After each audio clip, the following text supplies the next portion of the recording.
Dam burst tragedy. Reports suggest only a few survivors in entire Heilongjiang village, official casualty figures not released. Beijing floods claim 33 lives, leave 1.29 million affected, expected 3-year reconstruction.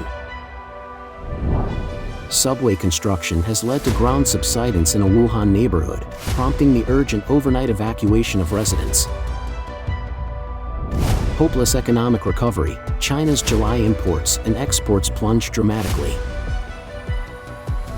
Another enormous thunderclap looms suspended in the sky, analysis reveals an unimaginable Chinese-style crisis approaching. It's all covered in today's China Truths. Dam burst tragedy. Reports suggest only a few survivors in entire Heilongjiang village, official casualty figures not released. A viral sensation on the internet today reports that from August 2nd to 4th, heavy rain and torrential downpours struck the southern region of Heilongjiang province, resulting in rapid river swelling and dam breaches. The footage reveals that when the dam burst, the floodwaters rushed in from all directions, leaving the villagers with no place to flee, and the floodwaters quickly submerged and swept away Devastation, a forestry station in Dongjingqing under the Mudanjiang City Forestry Bureau in Heilongjiang province. Videos shared by netizens depict that only a few villagers remain, taking refuge on the mountainside to escape the flood disaster. Others were washed away by the floodwaters and are missing. Among those seeking refuge on the hill are mostly elderly residents, children, and injured individuals. They are struggling with food shortages and are currently awaiting rescue. It is known that the village shown in the video is not Devastation, which suffered the most severe devastation. Devastation has been entirely washed away. According to the report, it is stated that 3 forestry officials went door to door in the middle of the night to notify residents to evacuate. At that moment, the dam burst, and the 3 individuals were swept away by the flood. However, the report does not specify whether it was the dam of a reservoir or the breach of a river embankment. It also does not mention the number of villagers who have died or gone missing. According to NTD-TV, due to the lack of planning and unannounced flood discharge by the Chinese Communist authorities, thousands of acres of fertile land in Heilongjiang, which is known as one of China's main granaries, have now been severely devastated. The complete crop failure has left the local population with significant losses. Villagers are questioning, who is responsible for these natural disasters and human-made calamities? A farmer expresses his anger, questioning the experts in the water management department and their ineffective use of taxpayers' money. Every time you make a decision, do you prioritize the interests of the common people? We accept that we can't control natural disasters, but who is responsible for the human-made calamities? Don't provoke us farmers, don't make us furious. Looking at their hometowns after the floodwaters receded, the people of Heilongjiang are left with unspeakable hardships. A Heilongjiang resident said, "Seeing our place like this, the feeling of not being able to return home is indescribable. Who can understand? It feels like a dream, like we've lost everything." According to China's National Financial Supervision and Administration Commission, as of 10 a.m. on August 8, insurance companies in 16 disaster-affected areas, including Hebei, have reported receiving a total of 207,900 insurance claims, estimating losses to be around 7.131 billion yuan, approximately $994 million.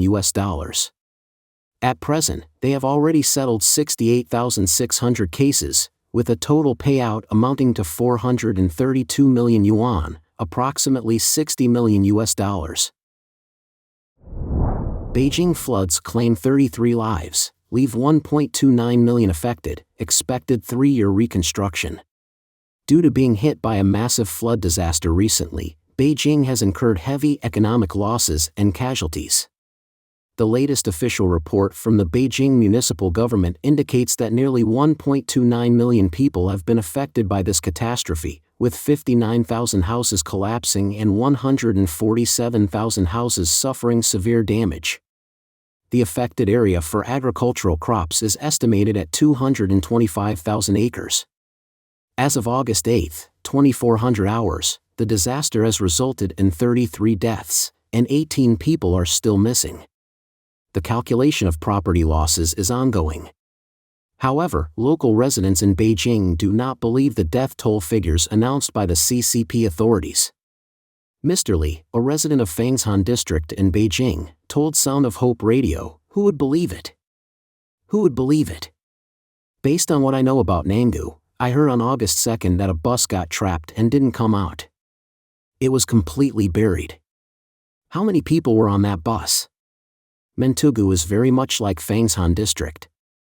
The disaster-stricken canal in Mentugu and the northern canal in Fangshan are divided by just one mountain, Mount Ling.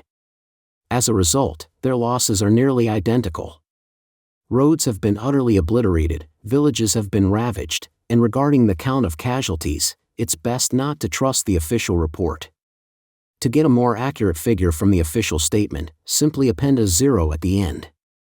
In an unusual departure from the norm, what sets apart this massive disaster is the complete absence of officials from the CCP and the military at the disaster scenes. This absence has triggered significant dissatisfaction among the public and in public opinion. Mr. Li remarked, "It's over. The CCP officials and military are all preoccupied with posing for photos instead of actively engaging in rescue efforts." If someone like Tsai Ing-wen were to behave similarly, her approval ratings would likely plummet by 10 to 25 points. However, there's no escaping the fact that, following China's historical cycle of dynasties, we are presently in the declining phase of a dynasty. Hence, anything unusual happening is perceived as normal. Furthermore, it's worth noting that after the flooding in Beijing, local officials uniformly asserted that the post-disaster reconstruction goal is to achieve basic recovery within 1 year, comprehensive enhancement within 3 years. The term basic recovery within 1 year entails repairing flood control water facilities within approximately a year, completing repairs and reinforcement of damaged houses, reconstructing self-built homes for rural residents, and bolstering infrastructure such as transportation, energy, communication, education, healthcare, and other public services to restore capabilities to pre-disaster levels. This development has not only spurred widespread skepticism among the public, prompting questions about the actions of the Beijing government throughout this time that it looks like Beijing hasn't made any repairs to flood control facilities in the past few decades. Some netizens highlighted that if the flood situation is so dire in Beijing alone, one can only imagine the severity in other areas of Hebei province. Others disclosed that electricity has not yet been reinstated in their villages, underscoring the urgency to expedite the pace of disaster relief efforts. Subway construction has led to ground subsidence in a Wuhan neighborhood, prompting the urgent overnight evacuation of residents. On August 8, in Wuhan, a 30-story residential building and a community named Heilongjiang experienced subsidence due to subway construction, prompting the property management to issue an urgent evacuation notice overnight. A series of quite alarming messages have been circulating online, indicating that the building next to Heilongjiang is leaning, and I am Chen Huajia, the construction supervisor downstairs. We kindly ask you to evacuate the 2 buildings immediately as the road condition beneath is sinking. Please do not be afraid, cooperate by opening the door, evacuate first, evacuate first. In response, one resident expressed, "This is our only home. In this scorching weather, where should we go for evacuation?" A circulated video depicts residents gathered on the road below during the night, engaged in discussions. Around 11 p.m., the residents of these buildings were relocated to nearby hotels. According to reports, the incident occurred near the Heilongjiang Tianyuni district, where 2 residential buildings are located. A property owner told the media that construction had been ongoing at the site for over a year, and small cracks had started appearing in their homes at an unspecified time. They had previously reported these issues to the community and local authorities. Another resident of the Heilongjiang community named Luo Ning, alias, said that the community was only about 6 or 7 years old, making it relatively new, and expressed deep concerns about the future safety of the community, stating, "The key question now is, who would dare to live in these houses?" On the evening of August 8, Wuhan Metro issued a notice stating that at 1840, there was a water leakage danger at the foundation pit of Xingye Road Station on Line 12 of the Wuhan Rail Transit. This resulted in a partial subsidence of Xingye Road, covering an area of approximately 20 meters in length and 10 meters in width. The on-site danger had been brought under control, and after on-site inspection, the foundation pit and surrounding buildings were deemed to be safe and stable. However, on the morning of August 9, a resident of the Heilongjiang community told Huaxiang Daily that, "We only saw the road collapse, and the subsidence beneath the road is quite significant. The area has been cordoned off, and we can't access it." Regarding the Wuhan Metro's response, NetEase users, in a sarcastic manner using typical CCP phrases, commented, "The dangerous buildings residents have already been brought under control, their emotions are very stable, the test results are unsurprising, as long as it doesn't collapse, it must be considered safe after evaluation." Hopeless economic recovery, China's July imports and exports plunged dramatically. On August 8, China's General Administration of Customs published data showing the latest trade figures for July. However, a significant decline in both imports and exports, which fell below market expectations, has raised concerns that the momentum of China's economic growth has nearly vanished. In detail, in terms of US dollars, China's total imports and exports for July amounted to $482.92 billion, a year-on-year decrease of 13.6%. Among these, exports dropped by 14.5%, worse than the market's originally predicted export contraction of 12.5%. This marks the largest decrease since February 2020. Imports, on the other hand, experienced a decline of 12.4%, widening the drop by 5.6% and faring worse than the market's initial projection of a 5% contraction. Wang He, a columnist for Epoch Times, stated, "The decline in China's economy and exports has several reasons. Firstly, it's due to the overall economic situation globally, with low growth rates and unfavorable prospects. Secondly, there are structural issues, as some of China's products are facing problems with competitiveness. Another factor is the substitution effect." Economist Jing Shuguang, who resides in the United States, commented, "I think the situation might worsen further, especially in terms of imports. However, I must say that the real surprise to me is the real estate sector. July might be a significant turning point." Another major concern is the real estate sales in July, which have plummeted dramatically. The sales for the top 100 companies from January to July have decreased by 5%, but the contract sales in July dropped by 33%.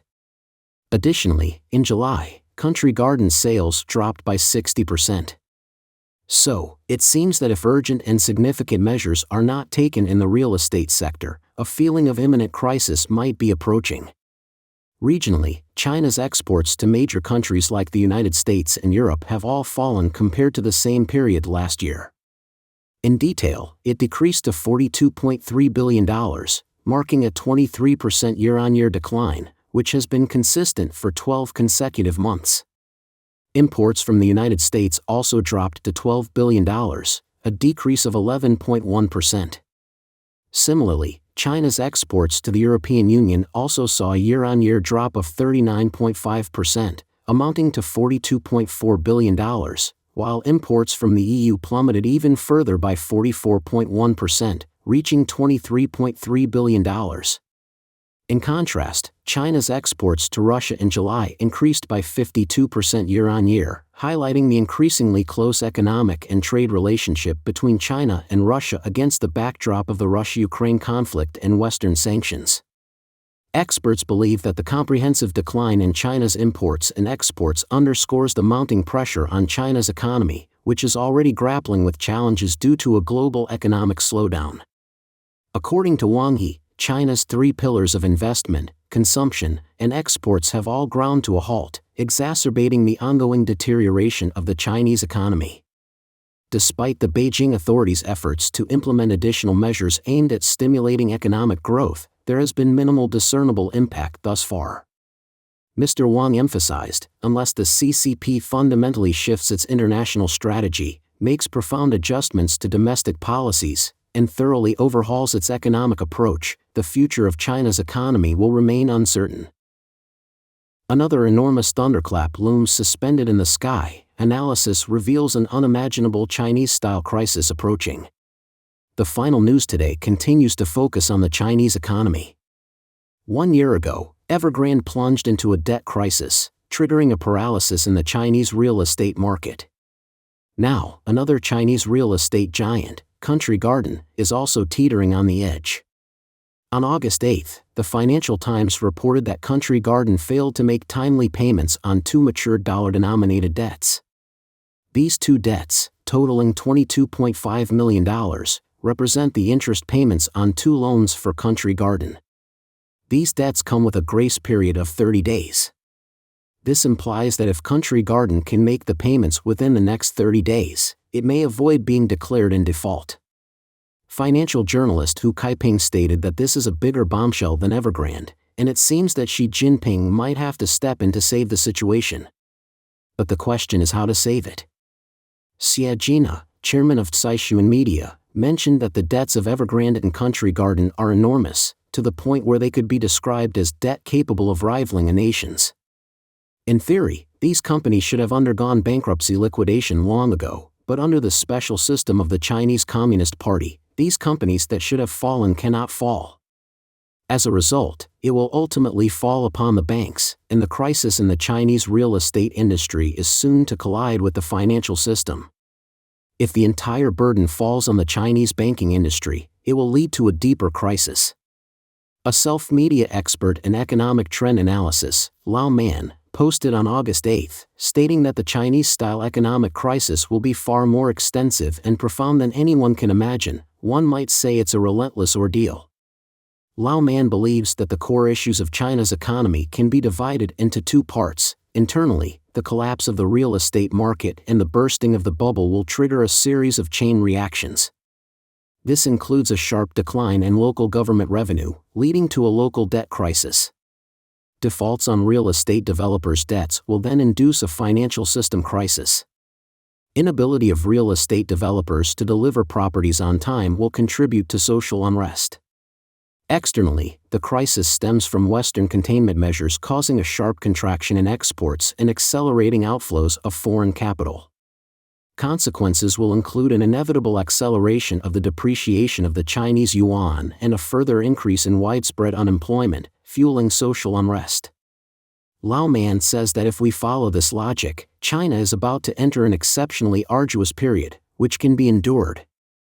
However, the situation is not so simple, as the most fundamental issue in the Chinese economy is the lack of constraint on power. Authorities do whatever they want, and they won't tolerate the bursting of the real estate bubble. They will certainly try to maintain the bubble. But now, the common people lack funds, and government revenue is insufficient. They can only rely on banks, forcing banks to invest in the real estate industry and support the bubble through loans. But where will the banks get the money from? The profit margins in the banking industry have now dwindled to just over 1%, leaving very little room for profit. If the banks continue to support the real estate sector, the inevitable result will be that the banking industry will face widespread losses. Every single penny that the banks lose translates to the hard-earned savings of the depositors. It's not hard to foresee that an unprecedented wave of bank bankruptcies, something never before witnessed in human history, will occur in China in the near future. The savings of regular people could suddenly vanish. Lao Man went on to analyze that, at this point, the authorities will undoubtedly intervene. On one hand, they will likely resort to printing more money.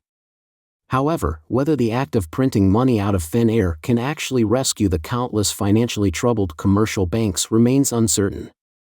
This situation has never occurred in human history, making it difficult to predict the outcome.